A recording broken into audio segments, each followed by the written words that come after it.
Hello, and welcome to another episode of the Film As We Know It podcast, a show that's run by and for cinema fans. I'm your host, Zach Hamilton, and with me, as always, is Tim Callahan. Tim, my guy, how have you been?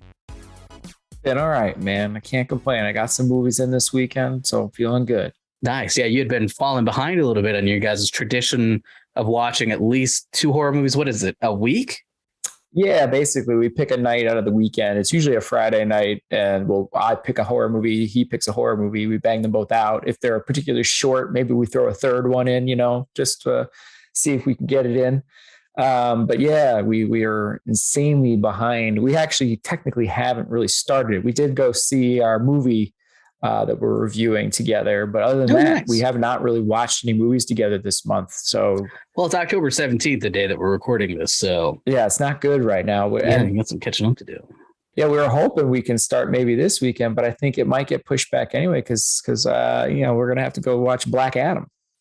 Oh yeah, and that comes out, doesn't it? Yeah. But yeah, Black Adam seems interesting. And pretty much at this point, the cat's out of the bag. Henry Cavill's in it. Yeah.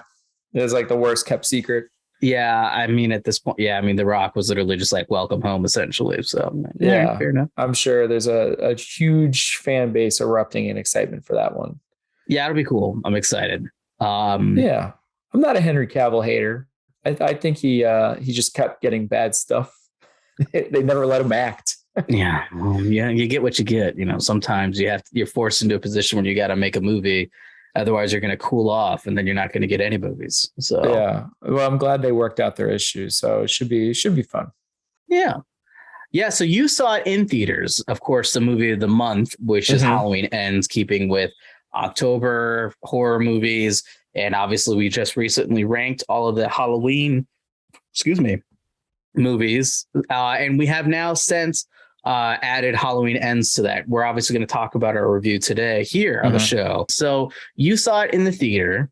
I did not have the schedule to do that, so I saw it at home. But what's really interesting is that it's doing really well in the box office for a movie that simultaneously released streaming. I think last I checked, it was at 59 million domestic, and you could have watched it on Peacock the second it came out. So that's pretty interesting. I was upset to hear we already got our tickets, and then we found out that it was, and we probably should have just canceled because it would have fit into our tradition of horror movies if we could have just fit it in and watched it at home. But we're like, all right, whatever. I've never actually seen a Halloween movie in the theater before. Well, there you go. I've always seen them at home. So I was like, all right, fine. This is the last one. Might as well get one in. So it was an experience, it was all right. Nice. I think too is interesting to see.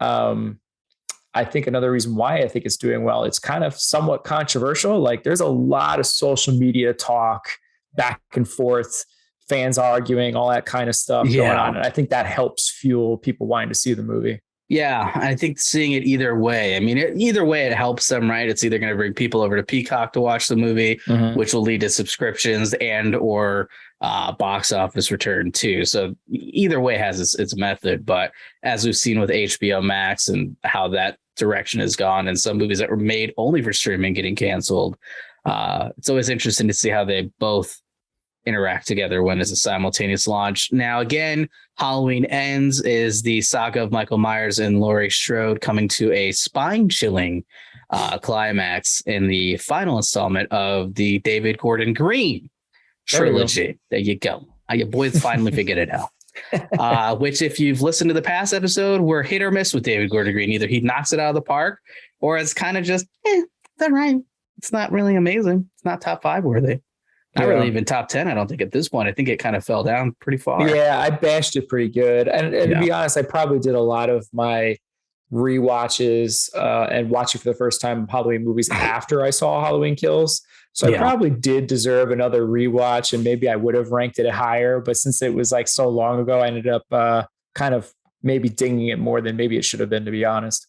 Now, I will say they do pretty much recap Halloween Kills in Halloween Ends. So you almost don't even have to watch that movie. You can just go watch Halloween and then a little bit of Halloween Ends, call it a day, you know? Yeah. You won't have as much of the context, but you'll at least, because you won't know the key reasons why they're showing those people's deaths. but you know, gives you at least enough. It's almost like this is what previously on the last episode. Her parents dying is basically all you really needed from that. That's the main, and they hark on that pretty hardcore. Spoilers, they die. This was the old movie though. This is not in this movie. Yeah. So we will say spoiler alert.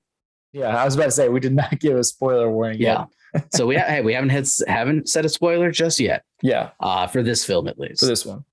All right, cool. Let's get into it, dude. I would love to know. So I was curious. So I called you on the phone because I was working on the article. I didn't want to know your hot take just yet because obviously I want to get it on the podcast. Want to talk about it. But you ranked it in your top 5. So that seems favorable. It's not number 1, but it is in your top 5. So I'd be curious to see just like your initial take after watching the film come out of the theater. You're like, okay, you know, like how does this compare to Halloween Kills for you, for instance? Well, I liked it more than Halloween Kills for sure. I don't like it more than the first one that he made. But yeah, I think what was interesting, because I think we both went into this movie completely differently. Obviously me in the theater, you at home, you wanted to know absolutely nothing and you evaded like the plague. And me, I just was looking at what people were saying on social media. Like I wasn't going for spoilers. I was just like, what were people's gut reactions to them coming out? And I was seeing some crazy stuff that people were posting about the movie. So I was going in like just more interested in seeing the movie. Like I was actually whatever, like not a shocker. I've said this before, not my favorite franchise. Like what, Tim? What? I don't think they're that great. And so I wasn't looking forward, especially after Kills, going into this movie. But then seeing all these posts that people were making about it, I was like, what? Like I saw this is going to be a little spicy coming up in here, though. At least it's pissed some people off. So. Exactly. Some people was like, oh, this is the Jason Goes to Hell of the Halloween franchise. I was like, what is this? And then someone else was like, this is like the movie Christine. I was like, is there going to be a possessed car in this movie? Like I didn't know what to think. So there's a motorcycle. Yeah, I got really interested all of a sudden in this movie. I'm like, this might be completely insane and horrible. Ironically, it went more. I don't want to necessarily degrade it too much and degrade the movie Scream, but there is a little bit of an interesting air to that, like them trying to be twisty and turny about it, but it's pretty goddamn obvious. Yeah. I gotta say though, we've talked about this previously, and I'll see if I can find that graphic. Maybe we can throw it up on our social, or maybe we can put it on here in betwixt us in the wide shot. But there's a great infographic that I saw that someone posted on social media where it showed the original movie's titles and pumpkin heads. And then it showed the latest David Gordon Green ones, including Halloween Ends. And like, they literally followed the text to a T for every single one. And they also changed the pumpkins in a similar fashion, but different. Yeah. So I thought that was really cool, but they went a step further. There's actually another little bit of an Easter egg too in the posters. So the posters originally for Halloween Kills, Halloween Ends, they actually have a very tonal shift too, where it's like one's more white, one's orange, one's a little greenish, like the skeleton, pumpkin, and witch mask as well, which we saw in Halloween Kills very obviously as some of the victims are wearing them, as well as the children. So I thought that was like all these like little nods. Like if you watch the movies, you know, they're kind of paying back the fan base a little bit, like, oh, a fan would know this. Yeah. At that point. What did we talk about with Halloween Kills? Or not Halloween Kills, Halloween 3. And it being like, damn, man, they really went there. The kid death, right? Yep. And so I remember seeing that and being like, damn, that's crazy. I watched Halloween Ends and I'm watching this and I'm like, okay, it's a male babysitter. Oh, that'll be interesting to see a male babysitter die. Because again, we assume a babysitter, they're not long for this world, especially this close to Halloween. Michael's getting, his preseason in. You're not going to last. Okay. Boy, did it take a very different turn. Because that kid was a little shit. Like he seemed like a little, he seemed like a normal little shy, kind of scared kid. The second those parents were out the door, he was like, I have you around my finger. Hey, babysitter, guess what? You suck at your job, you piece of shit. I'm like, oh my God. And he literally swears at him too. Like this kid is like, just. And so then I have to admit, seeing that kid act as shitty as he was, I was like, You know, he's talking about how he only kills babysitters, but this kid's acting like a little d-hole. And Mike Myers does like punishing bad people. So this kid's kind of slowly moving up as far as an appetizer into an entree situation here. And I didn't expect it to go quite the way it did. They really foreshadowed the shit out of it now in retrospect, looking up at this ridiculous stairwell. But man, like the parents come in, Corey, the babysitter, kicks the door open. The kid's in front of the door. Kid goes flying over the banister, fucking violently lands at the foot of or at the base, like on the floor, and hits it so hard his neck shoots back up. Like it's so violent. Yeah. Good audio with it too. They really make you like you hear it. You just, like the whole movie theater went, ooh, like didn't see that coming. Like that's a parent warning, I feel like, because I feel like a lot of our nightmares, especially if we have 2 second-story buildings, especially, if you have a 2 floor and you've got like a great room scenario kind of akin to that, which you kind of do, but there's that landing, there's something between it, right? Isn't there technically? Well, on mine, it's pretty straight out. I mean, it's you go right for Declan and Care better be careful, man. Yeah, we stay clear. That's 2 floors. Okay, that's not freaking like. Well, luckily too, like all our doors open inward, so they're not opening outward like that door. I mean, that was like, man, who designed that idea? This door that swings out open to the balcony or whatever. I got a new thing to look at when looking at houses to buy or rent now. Like, well, does this door swing inward or outward? Because I saw this one movie that has made me very cautious about. It's actually making me think. I'm like, don't most doors go inward? What door goes outward? Like, I wonder if it's just because of the force of him kicking it that it swung he was open, like breaking it open, basically. Yeah, because he was really like hitting it. I mean, the kid called him out. He was scared.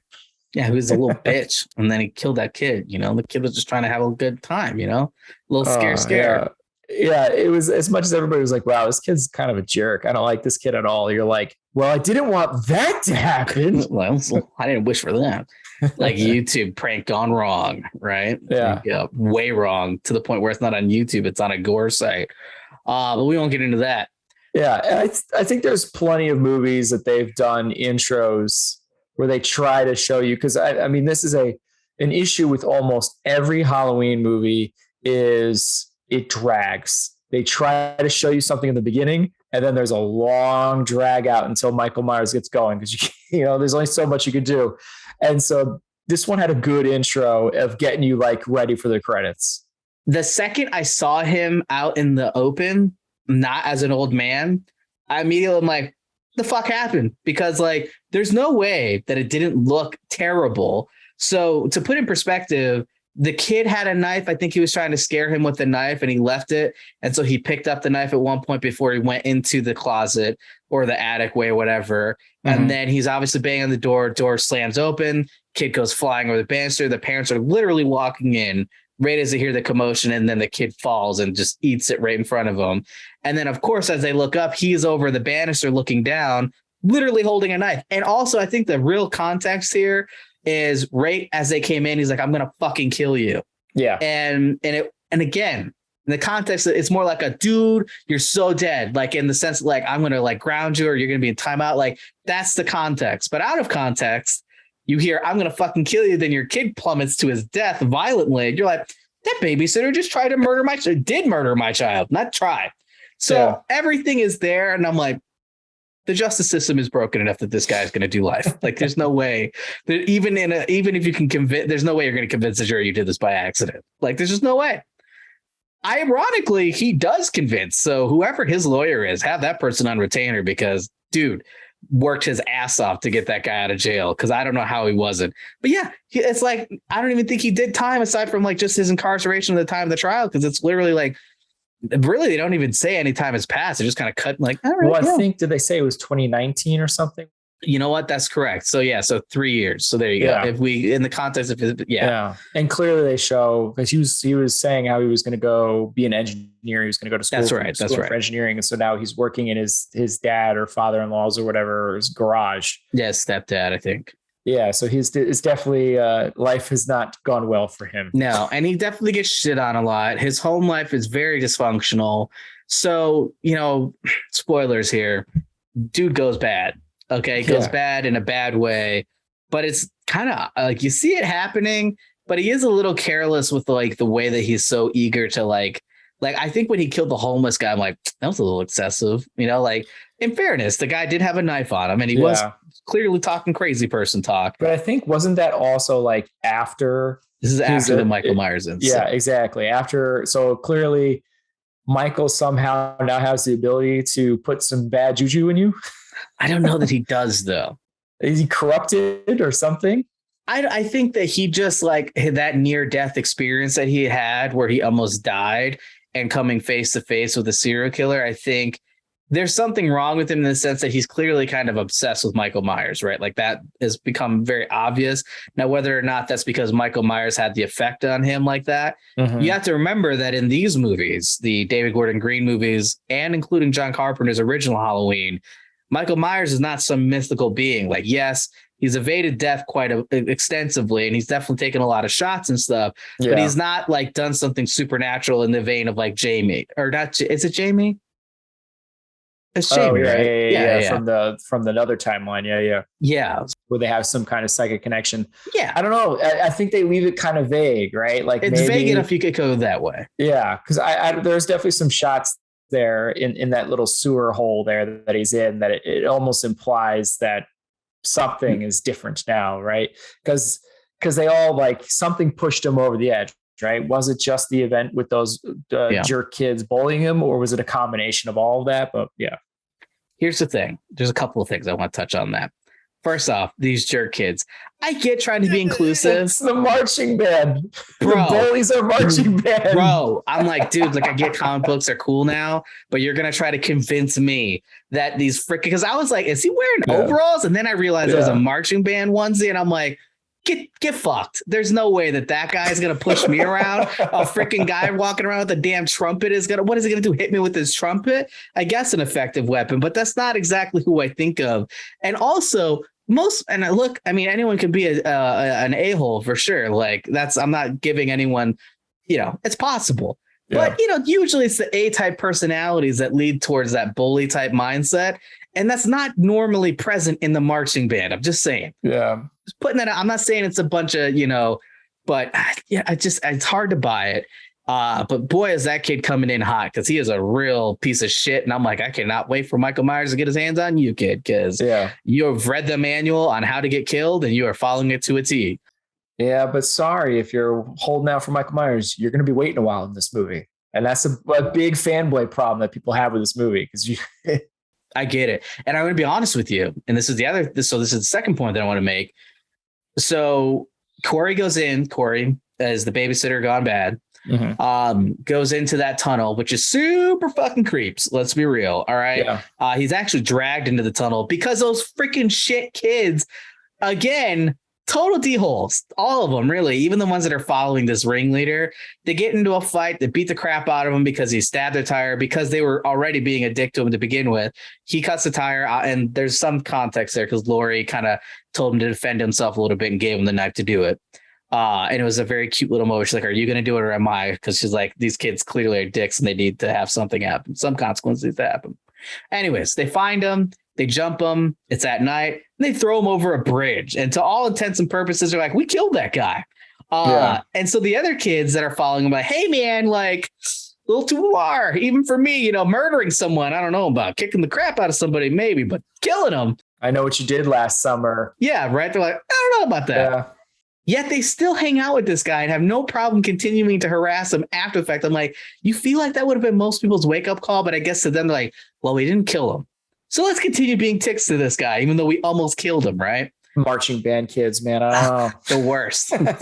My kid wants to be in the marching band. I'm like, I don't want you growing up to be some bully.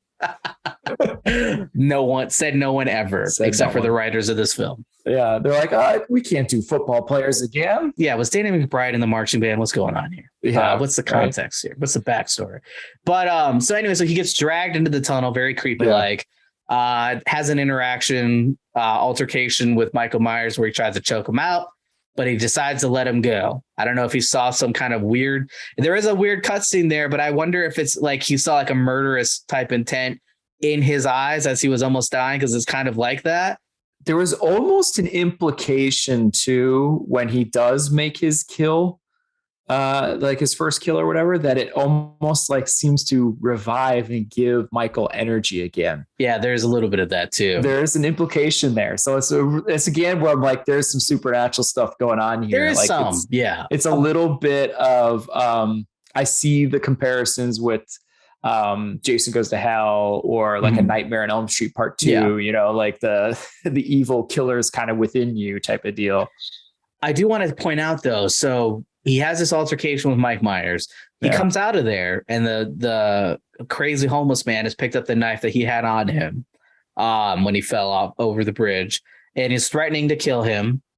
And it's very important to listen to the dialogue, because one of the things he says is like, go in there and get my mask, go in there and get, because he keeps claiming that he's Mike Myers, which clearly this deranged man is not Mike Myers, but he's delusional. But he's like, go in there and get my mask. So he knows the mask is in there. And so at this point, now I'm questioning, is Michael Myers even in this movie, or is he in this kid's head?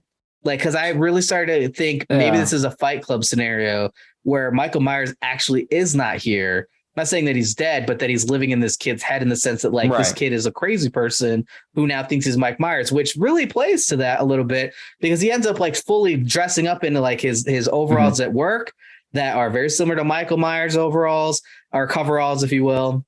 Yeah. And puts on his mask and starts running around like he's Michael Myers. So, but of course you see him at the end. So you and get that's that. So it isn't until literally Laurie is straight up carving him up like a nice Thanksgiving turkey that I actually realized he is in fact real, because up until that point, I'm like, it's fair game. Yeah. You know, is Michael Myers actually helping him, or is he doing all this himself and he's imagining it? Like, anything's possible. What I will say, what I want to know, favorite kill or death. The kid one is pretty gnarly. I'm not gonna lie. That definitely got my biggest reaction. Like going, oh, like, yeah, that definitely got me. I really enjoyed the lights being flicked on, and he's just got the corkscrew, and he's just going to town on the guy. The doctor. The doctor. So that was a pretty cool one. That one actually really, it's like one of those things where you're watching it and you're like, let's rewind that back, because I had the comfort of being able to do that from home, right? You didn't have that. So that's a difference, right? I'm watching it with Jack. I'm like, yo, there's some weird shit going on in the background. So we talking about, there's nothing back. I'm like, watch it again. And I rewound it, and you just see this like random motion in the background, and it looks really freaking weird, almost like something's coming at you or something's happening. And I'm like, that motherfucker is straight up stabbing that guy in the background. She doesn't even know. He's like going to town. Like there's a prize inside this guy. But her death though. Yeah, that one was very Halloween like. The tongue on the record player. Oh, sorry, that's a different one. That's a different guy. I'm sorry. You're right. The tongue on the record player from the DJ guy was pretty awesome. The doctor's girlfriend dies very Halloween-like, where she gets staked into the wall with a kitchen knife. Yeah, that's right. Very OG. Now, the record player guy, who's also a D-hole, and that is very much on the list of ways to get killed by Mike Myers. Be a dick. Is very dickish. Arguably one of the bigger dicks, and for no reason, too. There's really no reason for it to be as mean as he is. He's just like, that's who I am. Yeah. It's so crazy because he straight up murders the shit out of the receptionist, and you see that only in the background, but it looks like crazy. And then you see him like do his business right on the guy. But yeah, that tongue skipping, I wrote that in my notes. It was so cool. I actually enjoyed that one. The Halloween franchise is actually pretty poor for fun, creative deaths in general throughout the whole franchise. And this one actually had a few. So, I mean, that's why I'm thinking, like, I think people are too harsh on this movie that don't like it. Like it's trying new things. It's not doing the same old hat Halloween stuff, right? It keeps you thinking, guessing, like, is this in his head? Is this guy crazy? Is Michael really real in this? Right. So that's actually like interesting. Yes, it might have been things that other franchises have already tried in the past, but at least it's doing a good job in entertaining you doing it. Right. And yeah, the deaths were pretty fun for the most part. Yeah, I mean, it sounds grotesque to say that, but look, we're horror fans, and in horror movies, like, that's part of it, because what it does is it demonstrates amazing either visual or practical effects, right? And so, especially someone like in my field, it's like I'm always down to see it. And I do think there's a good mirror or a good marriage of practical and visual effects happening throughout this film for sure. But yeah, I wrote in my notes because I wanted to check as we're now talking about the tongue skipping, which is crazy because you hear Allison listening to the radio and you hear it skipping and you're like, the context of that they don't know why that's happening. And you're like, oh, I got some shit to tell you. Yeah.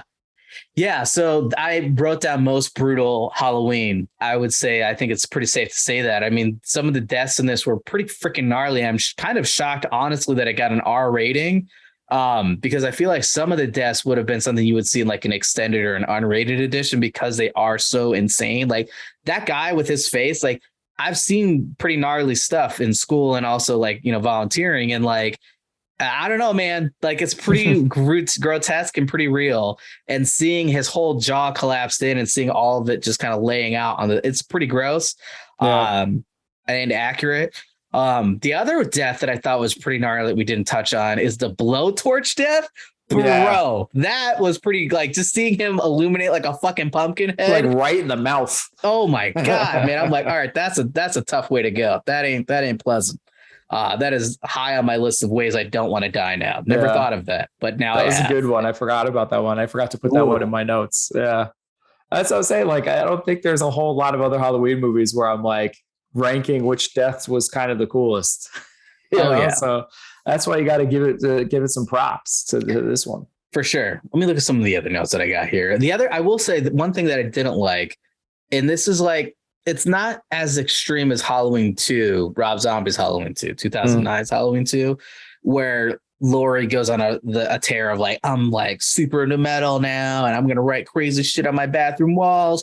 But Laurie in this does kind of go like a weird, like, because she was always kind of like the edgy grandma in Halloween, the sequel, David Gordon Green's Halloween, as well as in Halloween Kills. She's like, I don't take shit from anybody. Very like badass. She's not going to mince words. Very, very direct in her conversation style. But in this one, it's like, she just like needlessly swears like crazy. Like she's like, fuck this and fuck that and shit and piss. And like, she's like swearing like way more than she ever did, at least at the beginning of this film, to the point where I had to write it down. Like, not that I really care about swear words, but it's just weird to see her character just take like this weird shift as she's trying to blend in with society now and not live in the woods and be normal. But one thing she's picked up in doing that is like, I'm going to swear every other second. Like, it's just weird. She decided to write a book and became like a sweeter old lady that has a bit of a mouth, but it is a bit of a change, right? Like, so like she was this rough, gruff, that clearly not wearing makeup or anything, right? Just like I'm practicing my shooting in the backyard type of deal, and now she's, I got my coffee or my tea and I'm going to be typing. And I got this nice little like tea here, and I'm going to write some sweet murder stories about how Michael Myers murdered all these teenagers. It'd be great. Yeah. All my friends, how he killed and disemboweled them. Oh, it's gonna be so much fun for me. Yeah, it's definitely a turn. The other thing too is she moved into almost a mirror of the Halloween 4 or Halloween 5 house. I think it's Halloween. I have it written down here. Okay. I guess theoretically you could say it's Halloween 5 and 4, but it's definitely more featured in Halloween 5, which is the red house that Rachel dies in very famously, very early on in Halloween 5. Yeah. That house is damn near the exact house. Oddly enough, everything looks exactly the same except for it's mirrored.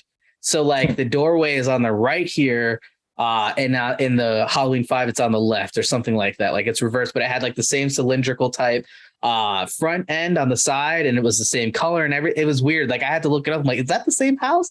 Wouldn't surprise me that they would do a nod like that. And I do think that was still kind of probably a goal of theirs, is to kind of throw that little bit of it, because it's damn near identical to the red house in those two movies. Move, by the way. They did mention that they tore down the Michael Myers house. Yeah. Probably why he's in a sewer. Can't be in the I can't stand at my favorite spot anymore. So now I got to hang out with my best friend, the rats, and this crazy old guy keeps saying he's me. I mean, clearly he's not, but I'm too weak to do anything about it. Yeah. Not until I murder a couple of people. Then I'll be like, I'm coming for you, guy. I love the bit of theater that Corey does with some of his kills where he leaves them behind. Because like he left that homeless guy propped up in his tent like he's reading a fucking nice little bedtime story. Clearly not. He's very dead.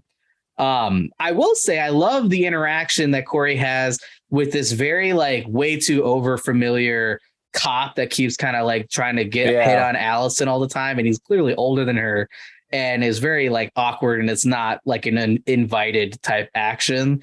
And he stands up to him like hardcore, because now we're talking about murder Corey, who has no problem like, you know, slit slash and doctors and the poolside and, you know, all the other fun stuff. But it was kind of nice to see him stand up to this cop, because in my mind, I'm like, you know what? That's right, Corey. Just because you're a cop doesn't mean you get to be a dick, you know, like, because he was totally being a dick. He was just like very dismissive of Corey, like, oh, whatever you guys are doing here, because I'm a real man with my beer gut. Well, we see how that ends for him, viciously, of course.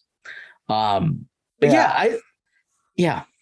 I also thought it was weird. At one point, they made a very distinct decision that we can all tell he's turned because of his eyes. And I feel like they could have done a little bit better visual job, because like every time they showed this shot of like, look at this, audience, look at his eyes, I'm like, what do you want? Like Dahmer's glowing yellow contacts or something? I don't know. He looks the same to me. Like, I don't like see, I don't know. I just was like, okay, I don't know. He definitely looks like he's having a bad day. Well, there's glasses and there's no glasses, right? Do I look more like a killer? It's a Clark Kent thing. You're right. Do I look more like a killer now that I don't have glasses versus when I do wear glasses? Personally, I feel like, well, let's try it out, shall we, for the viewers? I have my glasses right here. I'm wearing my contacts today so I can look extra evil. So let's see. All right.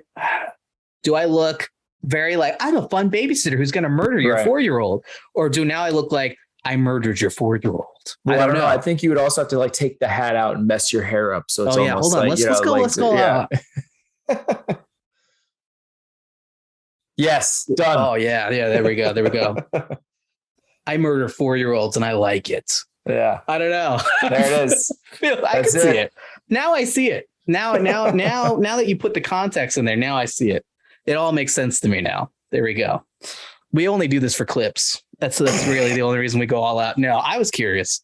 I'm sure when I watch that back, I'm like, wow, you look like an idiot. But in my mind, I'll be like, an idiot who kills people. The way the hair came down at first, because you had it parted, it reminded me of Tobey Maguire in Spider-Man 3 a little bit. Emo Spider-Man, that is scary. That is a change. That's not a good change either. Oh my god.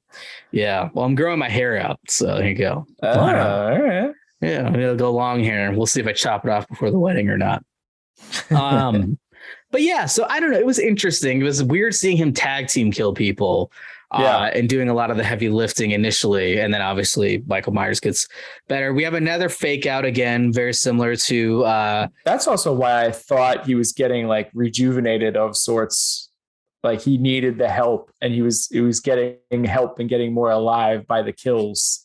Even his kill, even Corey's kills. Exactly. And like it's like he needed all that to try to go fight Laurie one more round at the end, you know? Yeah, it's really tough for me, because it's like Allison's falling for this guy who is clearly got some issues going on. I don't question can you see it in his eyes? I question it in the way that he acts.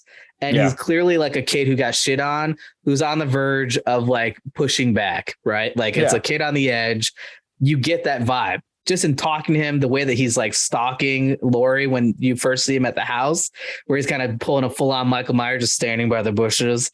You could see it in his eyes, couldn't you? From that wide shot, standing by the bushes, disappearing. Well, it's definitely playing on to the whole, like, how far can somebody be pushed collectively as a society? There's no forgiveness or anything, or compassion or understanding. And that could, turn somebody when they've been ostracized type of deal, right? I'll say this. Laurie gets a lot of shit from the lady who I called out in our last episode, who took the tube to the throat, and they talk about that. They're like, she had a big gaping hole and now she can't even talk. That's your fault, you piece of shit, because of Mike Myers. Talk about no victim sympathy there, to like, fuck you. Like, dude, this guy's been hunting me my whole life. Maybe you feel bad for me.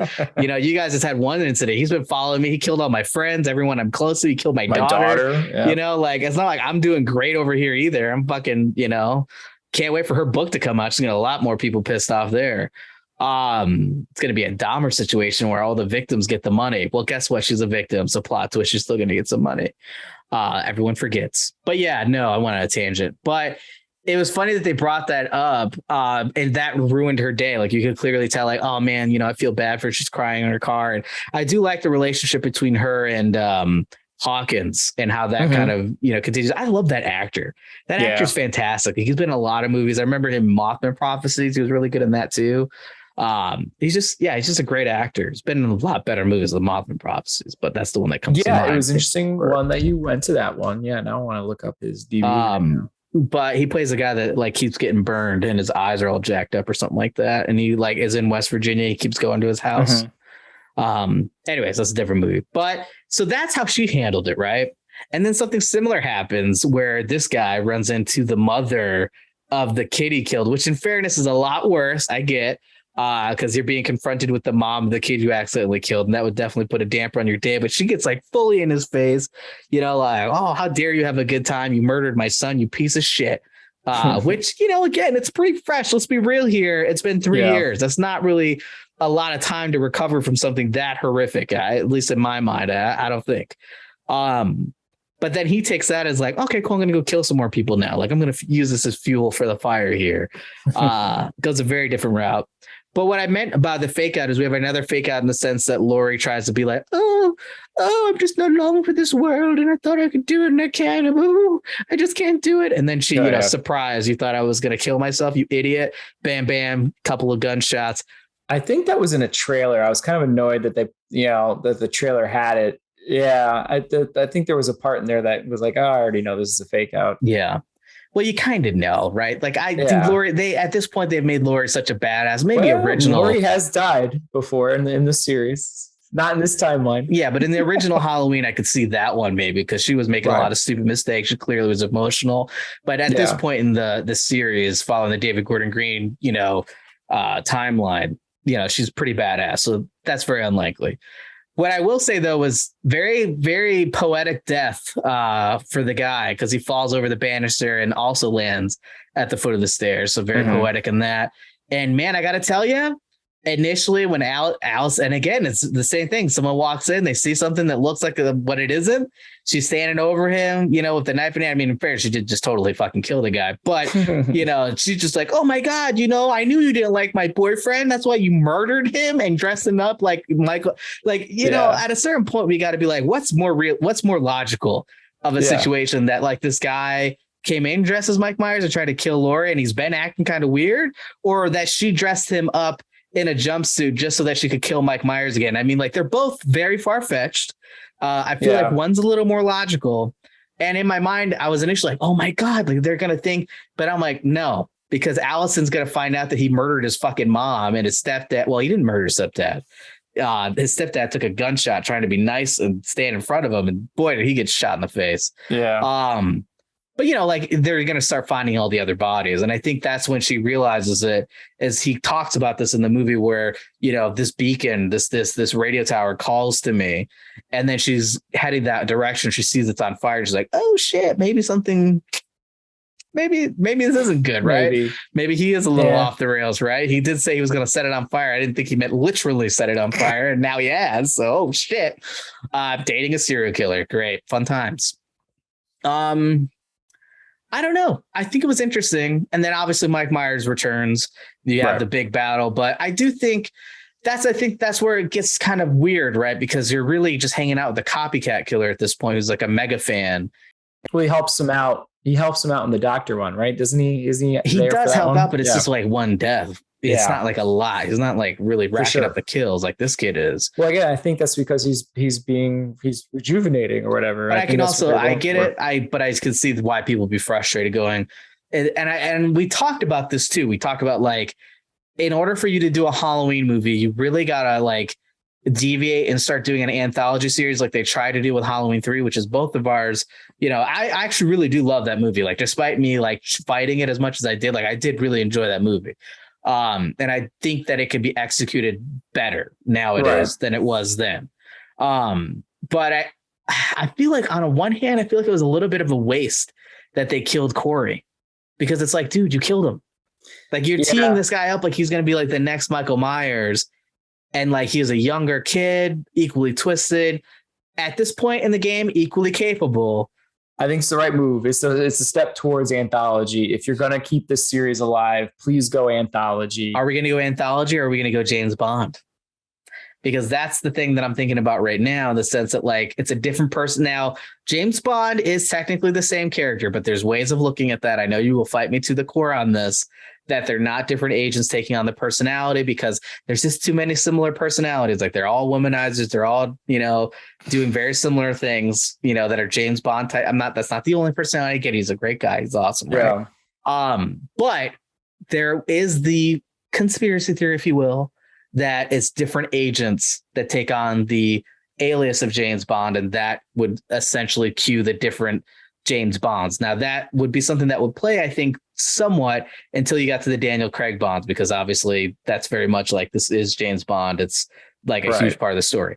He's not 007 anymore. He's now just James Bond. Yeah. We're not going to get into James Bond talk, because I know we can both go down a rabbit hole. Oh, for sure. I knew there's one guy who does a great podcast. It's the James Bonding podcast. And his theory is that it's all the same. It's all the same timeline. And like, he thinks like the Craigs eventually go into the Moors and that kind of deal. Interesting. It's insane. It's nonsense. Why I bring that up, though, is because they kill the kid. The kid's definitely dead, and he's not super magical or anything. It's just a kid that went down a dark path, as they say. Then they kill Michael Myers, and they really kill him dead, because they put him through a fucking metal chipper, and like there's no coming out of that. And they show it. Like, again, very gruesome for an R-rated movie. Not afraid. So he's gone. And I like how they're like, they let the town follow to the dump, which, by the way, makes me think of a little bit of a loophole here, or a plot hole here. Wouldn't there be a bunch of dead teenagers in that junkyard, including a fat man at the entrance who also died because he murdered a shit ton of kids like at that same junkyard? And did we just go in a different entrance? We haven't seen all the other dead teenagers over here before we have this big, ceremonious death of Mike Myers or official destroying of the body. Just saying. Same junkyard. I guess they're just, they probably know that they exist. We're just not going to show them discovering each single body. We're just going to jump right to the poetic, almost Spider-Man 2. Well, but the thing is, though, like, I don't think that they discovered all the bodies, because they all happened very quickly. And the people that discover bodies also died. Like that sheriff's deputy who discovers a homeless man also dies. So no one saw the homeless man. No one's hanging out under bridges typically. As far as those teenagers, if someone noticed that those teenagers were dead, there would have been like, holy fuck, 4 teenagers just died viciously. There would have been like more like the other movies where there's like, oh my God, something's happening. All these murders are happening. There would have been something, right? You would think, presumably. Maybe, they're just finding these. Some they haven't found all the bodies yet, but hey, look, here he is. He's dead, and they could be like, finally, let's get rid of this. But then you go back. I mean, this happened like that would still be an open. Okay, I'm getting very logical in this, but it would be still like an open crime scene. Like there would still be cops there guarding the crime scene. But this is a tight knit community. Yes, it's a tight knit. They're like, wish, gone, dead teenagers. Seen that a billion times. I forget what was the chant in Halloween Kills? I forget the chant that they had. They had some chant as a community. Yeah. But in my mind, they're like, oh, okay, let me pull out the dead teenager book. I got a guide for this. We've been here too many times. All right, so we're going to do this, and this. We'll be out of here by dinner. We're all good. We got this. We know what to do. I don't know. Maybe it's that. But yeah, they definitely kill him hardcore. But, and I'm like waiting for them to dump the body because I want to see his face. And they do. They dump his body, but without the mask. And of course, at the end of the film, they play the music, they go through the house, and they end on the mask. And this is where I get to someone else donning the mask, not necessarily Michael Myers, but another killer taking on the mantle, if you will. Maybe something kind of like that. What was that? That was Friday the 13th, Part 5. I think A New Beginning. It was not Jason Voorhees. It ended up being the ambulance driver or whatever. There you go. So I wonder if they go that route where it is Michael Myers' persona, but it's not Michael Myers, and that's a way that they can continue this. But then it's like, I don't know. I wouldn't care for that, to be honest. Again, I mean, I can appreciate this one for trying new things, being different, being a bit more creative than the other ones have been in the past. This definitely one. I think it's definitely one of the better ones. But I mean, this series is so overrated. Do you think? Yeah. If you had to bet, if you were a betting man, I do want to hear about your NBA draft stuff. But that's going to have to be another day because I heard about all the drama. You were teasing it to me. I do want to hear it, but I'm going to take out with the fiance here because it's getting late. But do you think, like, what's the odds that Michael Myers makes a reappearance? Michael Myers, not someone else wearing the mask, but Michael Myers himself coming back in another movie in 8 years. Oh, man, it's gonna happen. I don't know about 8 years, but I think in our lifetime he will come back. So or if anything, they do another timeline again. This is what I think. I think that Halloween will come back. I don't think that Michael Myers per se. I think Halloween movies might continue. And the reason why I think that is because the way that they kept seeing that this is the end of this trilogy of this saga, the saga of Michael Myers. And they even say that in the actual, like, it says right here, the saga of Michael Myers and Laurie Strode comes to a spine-chilling climax in the final installment of this trilogy, right? So that is this timeline. So it could be like, and this timeline is dead, or this is the end of Michael Myers, and now maybe they try to make a push for doing the anthology. They clearly respect the source material in doing the Halloween 3 titles, right? Yeah. So it's not like they're devoid of that, the writers, the people that are doing this. So I wonder if they make a push to do the anthology, and this is where I think the more likelihood is that in 8 to 10 years, you get a reboot of Halloween again. I think that's the only way that you're going to see Michael Myers again. I don't think he's going to be back like recently. Like it would be like depending whether they try the anthology and they're successful with it or not. And if enough time passes, you can redo it. I think you have to be clever in your marketing to make it happen. But I do think that now more than ever, with the amount of anthology television series that have been released, that there clearly is a market for it. I mean, literally American Horror Story comes to mind, where you have the same cast, but different, take on everything. So I definitely, there's a market for it. And it's not the only show to do this. That's the one that comes to mind thinking of spooky season. But yeah, so I'd be curious to see what happens next. I like the movie. We put it at our number 5 spot. So it pushed down Halloween 5 to the 6th place spot on our ranking of Halloween movies, which, as we touched on earlier, you'll be able to see that article. So number 5 on our list, but what would you give this as far as a rating in the context of our just movie of the month ratings? Maybe like an 8. I literally said 8 out of 10, and I watched it with Jack, which said the same thing too.